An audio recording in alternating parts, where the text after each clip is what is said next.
Tollywood ticket channel చూస్తున్నటువంటి వాళ్ళు మన టాలీవుడ్ టికెట్ ఛానల్‌ని అయితే సబ్స్క్రైబ్ చేసుకోండి. నందమూరి బాలకృష్ణ బర్త్‌డే సందర్భంగా జూన్ 10వ తారీఖున 'అఖండ' సినిమాకు సంబంధించి ఒక బిగ్ అప్డేట్ అయితే వస్తుంది అని అయితే మేకర్స్ అయితే మనకు స్పష్టంగా అయితే తెలియజేశారనమాట. అది ఏంటి అనేది ఇప్పుడు సస్పెన్స్ అని అనుకోవచ్చు.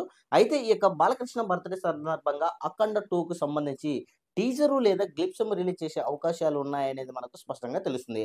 అయితే బోయపాటి సీను ఈసారి మటుకు 'అఖండ 2' నుంచి మటుకు విలయ తాండం సృష్టించే విధంగా కూడా ప్లాన్ చేస్తున్నట్టు మనకు స్పష్టంగా కూడా గమనించుకోవచ్చు. అదే విధంగా ఈసారి 'అఖండ 2' వచ్చేసి హిందీ వాళ్ళు ఎక్కువగా అంటే బాలీవుడ్‌కి సంబంధించిన వాళ్ళు కూడా ఎక్కువగా ఈ సినిమాను చూసే విధంగా కూడా ప్రణాళికలు చేస్తున్నట్టు మనకు స్పష్టంగా కూడా గమనించుకోవచ్చనమాట.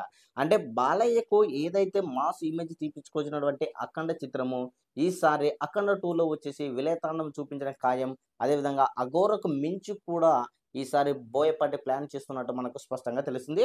అదేవిధంగా మొట్టమొదటిసారిగా బాలయ్య 'అఖండ 2'ని పాన్ ఇండియా రేంజ్‌లో చేస్తున్నాడు కాబట్టి, అన్ని లాంగ్వేజ్‌లకు నచ్చే విధంగా ఈ యొక్క చిత్రాన్ని తీర్చిదిద్దే పనిలో వచ్చేసి బోయపాటి శ్రీను ఉన్నాడు అనేది మనకు స్పష్టంగా తెలుస్తుంది. మరి ఇది ఏ విధంగా మలిచాడు అనేది మనకు వేచి చూడాలంటే, జూన్ 10వ తారీఖున టీజరు లేదా గ్లిప్స్ రిలీజ్ చేసిన తర్వాత ఆ యొక్క 'అఖండ 2'ని బోయపాటి శ్రీను ఎలా మలిచాడు అనేది మనము స్పష్టంగా అయితే ఆ యొక్క టీజర్ లేదా క్లిప్‌ని చూస్తే మనము అర్థం చేసుకోవచ్చు.